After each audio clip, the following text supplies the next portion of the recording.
लग्न बस्ता काढायचा तर मग लग्न बस्त्याचे माहेर घर असलेल्या रवींद्र वस्त्र निकेतन मध्येच पश्चिम महाराष्ट्रातील सर्वात मोठे 2 एकरात विस्तारलेले भव्य वस्त्रदालन, असंख्य व्हरायटी, भरघोस डिस्काउंट म्हणजे रवींद्र वस्त्र निकेतन। नामवंत साड्यांचे होलसेल मार्केट म्हणजे रवींद्र वस्त्र निकेतन। नवरा नवरीची पहिली पसंती म्हणजेच रवींद्र वस्त्र निकेतन। नवरा नवरीसाठी स्वतंत्र विभाग, नामवंत साड्यांवर सेल, आहेरासाठी शेकडो व्हरायटी। तर मग वाट कसली बघताय, चला खरेदीला। रवींद्र वस्त्र निकेतन, सलगरे, तालुका मिरज, जिल्हा सांगली।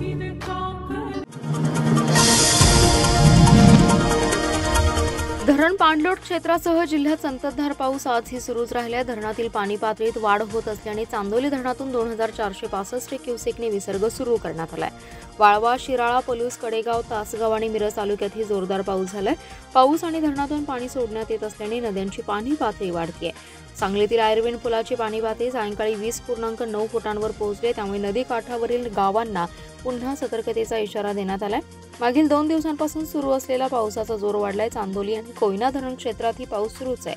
गेल्या 24 तासात वारणा धरण पाणलोट क्षेत्रात 94 मिलीमीटर पावसाची नोंद झाली, तर धरणाचा पाणीसाठा 34.40 टीएमसी साठवण क्षमता असून धरणात सध्या 32.33 टीएमसी म्हणजेच 93.97% इतका साठा झालाय। वारणा धरणाची पाणी पातळी नियंत्रित ठेवण्यासाठी धरणातून विद्युतगृहातून चालू असलेल्या 1465 क्युसेक विसर्गात वाढ करून वक्रद्वारमधून 1000 क्युसेक आणि विद्युत जनित्रामधून 1465 क्युसेक असं एकूण 2465 क्युसेक विसर्ग नदी पात्रात सोडण्यात येतोय। त्यामुळे नदीकाठच्या नागरिकांना धरण व्यवस्थापनाने सतर्कतेचा इशारा दिलाय। शिराळा तालुक्यात पश्चिम विभागात पावसाने विश्रांतीनंतर पुन्हा दमदार हजेरी लावली। सांगली शहर परिसरात दिवसभर पावसाची उघडझाप सुरू होती। दिवसभर ढगाळ वातावरणासह हवेत गारवा राहिला। दुपारी जोरदार पावसाने हजेरी लावली। Maruti road, Bhaji Mandai, city post line, market committee, बाहेरील चौक, स्टँड परिसरात पावसाचं पाणी रस्त्यांवर आलं। गुंठेवारी भागात संततधार पावसाने दलदल निर्माण झाली आहे। फिल्मी दुनियामध्ये करिअर करण्यासाठी जिल्ह्यातील तरुणांना मुंबई, पुण्यासारख्या शहरामध्ये जावं लागतं। शिवाजी विद्यापीठाशी संलग्न असलेले सांगलीमध्ये फिल्म इन्स्टिट्यूट होत असल्याचा अभिमान असल्याचे गौरवोद्गार राज्याचे कामगार तथा जिल्ह्याचे पालकमंत्री सुरेश खाडे यांनी काढले। राम मंदिर चौकातील शिव पॅव्हेलियनमध्ये श्री अंबाबाई तालीम संस्थेचे Sanjay Bhokare institute of film media and आर्ट्सचे उद्घाटन पालकमंत्री सुरेश खाडे यांच्या हस्ते प्रसिद्ध अभिनेते स्वप्नील जोशी यांच्या उपस्थितीत झाले। या प्रसंगी श्री अंबाबाई तालीम संस्थेचे अध्यक्ष संजय भोकरे, उपाध्यक्ष सिद्धार्थ भोकरे, इंद्रजित घाटे उपस्थित होते। यावेळी बोलताना खाडे म्हणाले, यापूर्वी फिल्म इंडस्ट्री पाहायला जायचं म्हटलं की हैदराबाद हे एक ठिकाण माहिती होतं। कालांतराने बदल होत गेल्याने चंदेरी दुनिया बहरत चालली आहे। फिल्म क्षेत्रामध्ये काम करण्याकडे तरुणाईचा कल वाढलाय। सांगली, कोल्हापूर, सोलापूर जिल्ह्यातील अनेक तरुण मुंबई आणि पुण्याला प्रशिक्षण घेण्यासाठी जात आहेत। आता सांगलीतच फिल्म इन्स्टिट्यूट झाल्याने तरुणांना आपल्याच शहरात जाऊन प्रशिक्षण घेता येईल। वस्तादांनी जिल्ह्यातील नवीन टॅलेंटला संधी उपलब्ध करून दिली आहे। या इन्स्टिट्यूटमधून जी मुले पुढे जातील ती फिल्म इंडस्ट्रीमध्ये नाव कमावतील असा विश्वासही पालकमंत्री डॉक्टर खाडे यांनी व्यक्त केलाय। सांगली शहरात हक्काचा आणि मोलाचा मंच सुरू झालाय। ग्रामीण आणि शहरातील भागातील टॅलेंटची सोय झाली। आता उत्तम दर्जाचे फिल्म इंडस्ट्रीच्या प्रशिक्षणाची संधी मिळणार आहे। यापुढे सांगलीमध्ये फिल्म इंडस्ट्री सुरू व्हावी अशी अपेक्षा प्रसिद्ध अभिनेते स्वप्नील जोशी यांनी व्यक्त केली आहे। श्री अंबाबाई तालीम संस्थेचे अध्यक्ष संजय भोकरे म्हणाले, पश्चिम महाराष्ट्रातील अभिनय क्षेत्रात पदार्पण करण्यासाठी त्या तरुणांसाठी आम्ही नवीन दालन सुरू केले। अनेक तरुण प्रशिक्षण घेऊन कला क्षेत्रात उत्तम कामगिरी करतील अशी आशाही त्यांनी यावेळी बोलून दाखवली। या कार्यक्रमास विविध क्षेत्रातील नामवंतांसह मान्यवर उपस्थित होते।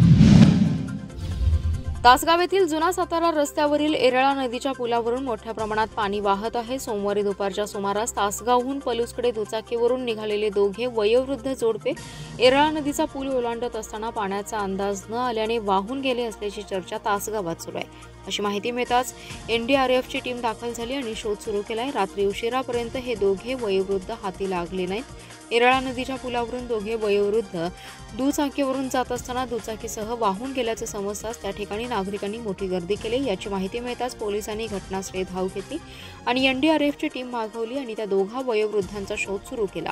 मात्र उशिरापर्यंत दुचाकी अथवा ते दोघे वयोवृद्ध हाती लागले नाहीत। शिवाय हे दोघे वयोवृद्ध कोण होते हे रात्री उशिरापर्यंत स्पष्ट झाले नाही। दरम्यान गेल्या 4 दिवसांपासून येरळा नदीच्या पुलावरून पाणी वाहते। सतर्कता म्हणून सार्वजनिक बांधकाम विभागाचे अभियंता हुद्दार यांनी हा पूल वाहतुकीसाठी बंद करण्यात आला असल्याचा फलक लावलाय। मात्र अनेक जण या फलकाकडे दुर्लक्ष करत पूल ओलांडत जीवघेणा प्रवास करत आहेत।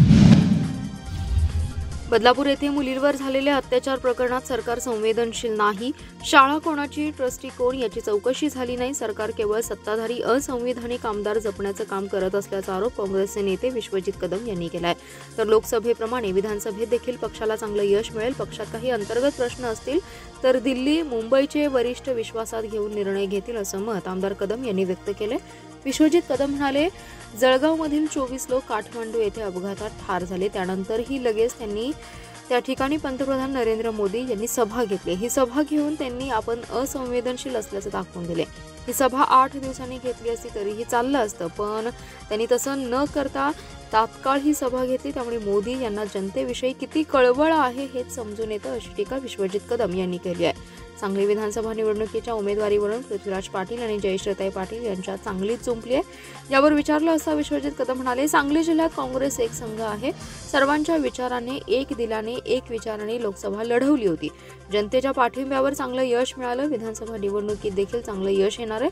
सांगली विधानसभा मतदारसंघात उमेदवारीवरून असलेला अंतर्गत प्रश्न मुंबई, दिल्ली दरबारी असलेले वरिष्ठ नेते सर्वांना विश्वासात घेऊन सोडवतील असा विश्वास विश्वजित कदम यांनी व्यक्त केला आहे।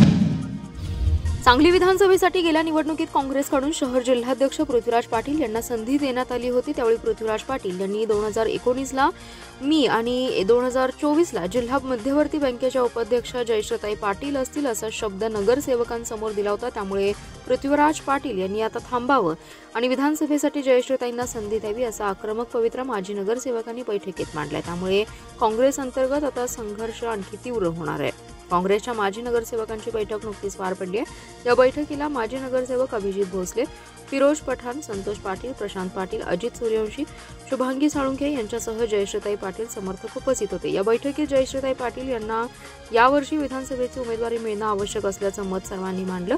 2019ला झालेल्या घटनेवर देखील चर्चा करण्यात आली।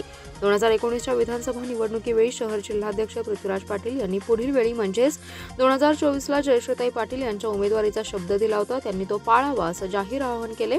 याचा घटनाक्रम बैठकीत मांडण्यात आला।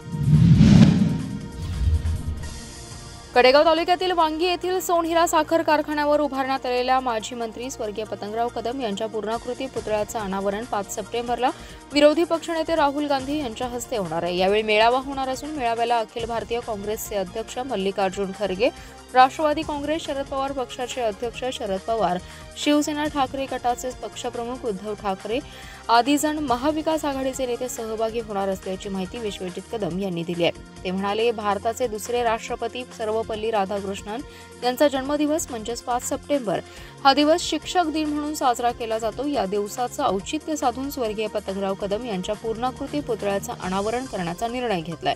स्वर्गीय पतंगराव कदम यांनी आयुष्यभर सांगली जिल्ह्यातील जनतेसाठी काम केलंय। पलूस कडेगाव तालुक्यासाठी ते भाग्य विधाते होते। भारती विद्यापीठासारखी मोठी संस्था त्यांनी उभी केली आहे।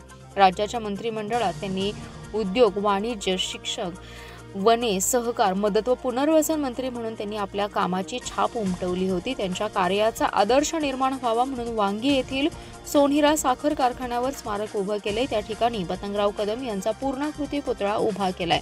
त्याचं अनावरण 5 रोजी सकाळी 11 वाजता काँग्रेसचे राष्ट्रीय नेते, विरोधी पक्षनेते राहुल गांधी यांच्या हस्ते होणार आहे। या कार्यक्रमाला अखिल भारतीय काँग्रेसचे अध्यक्ष मल्लिकार्जुन खरगे, तेलंगणाचे मुख्यमंत्री रेवंत रेड्डी, शरद पवार, उद्धव ठाकरे, जयंत पाटील, नाना पटोले, पृथ्वीराज पाटील, बाळासाहेब थोरात आदी जण मान्यवर उपस्थित राहणार आहेत। यावेळी कडेगाव येथील पतंगराव कदम महाविद्यालयात मेळावा होणार आहे।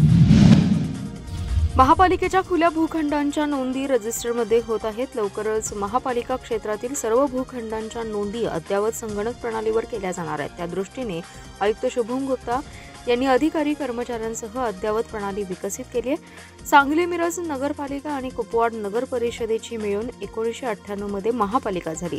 प्रत्येक संस्थेचे वेगवेगळे रेकॉर्ड आहेत, त्याचे एकत्रित करून अद्ययावत पद्धतीने जतन करणं आणि प्रत्यक्ष जागेवरील परिस्थितीनुसार रेकॉर्ड रजिस्टरमध्ये नोंद करण्याची कार्यवाही होणं आवश्यक आहे, पण अपुरे कर्मचारी आणि साधन सामुग्रीमुळे हे शक्य होत नव्हतं।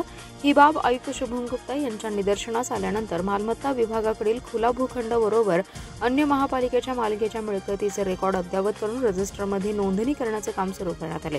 त्यासाठी एक मुख्य नोंदणी अधिकारी आणि अन्य 5 ते 6 नोंदणी अधिकारी, सेवानिवृत्त महसूल विभागाचे नायब तहसीलदार, तलाठी यांची तात्पुरती नियुक्ती करून महसूल दफ्तरी नोंद तपासणी करून महापालिकेच्या मिळकतीचा शोध घेतला जात आहे। त्याचबरोबर नगर रचना, कर, बांधकाम, आरोग्य विभाग यांच्या समन्वयातून तिन्ही शहरातील सर्व वॉर्डनिहाय खुल्या भूखंड, महापालिकेच्या इमारतीबाबत माहिती संकलित केली जाते।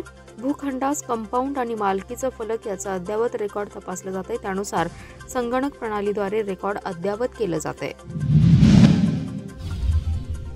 मदनभाऊ युवा मंचच्या वतीने बुधवारी 28 ऑगस्ट रोजी 1,100,000 रुपयांची दहीहंडी आयोजित केले। यावेळी ढोलकीच्या तालावर फेम्स अभिनेत्री सानिका भागवत आणि जोया खान उपस्थित राहणार आहेत। तसेच मुंबईचा बॉलिवूड डान्स ग्रुप, पारंपरिक वाद्य असलेले ढोल ताशा पथक, आकर्षक लाईट इफेक्ट असल्याची माहिती मंचचे जिल्हाध्यक्ष आनंद लेंगरे यांनी दिली। ते म्हणाले, गेल्या 5 वर्षांपासून माजी मंत्री मदनभाऊ पाटील समर्थकांकडून दहीहंडीचं आयोजन केले जाते।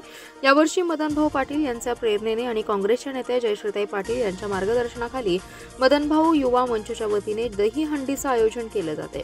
बुधवार दिनांक 28 रोजी सायंकाळी 6 वाजता येथील तरुण भारत क्रीडांगणावर हा नयनरम्य सोहळा होणार आहे। यावेळी राज्याचे माजी मंत्री आमदार विश्वजित कदम, खासदार विशाल पाटील, काँग्रेसच्या नेते आणि जिल्हा बँकेच्या उपाध्यक्ष जयश्रीताई पाटील यांची प्रमुख उपस्थिती असणार आहे। दहीहंडीसाठी 1,100,000 रुपयांचं पहिलं बक्षीस आहे। महिलांसाठी स्वतंत्र बैठक व्यवस्था करण्यात आली आहे। या दहीहंडीमध्ये 5 ते 7 संघ सहभागी होणार आहेत।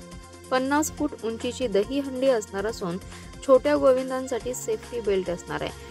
महिलांसाठी स्वतंत्र बैठक व्यवस्था आयोजित केली असल्याची ही माहिती आनंद लेंगरे यांनी दिली आहे। यावेळी कार्याध्यक्ष शीतल लोंढे, माजी अध्यक्ष उदय पाटील, प्रवीण निकम आदी जण उपस्थित होते।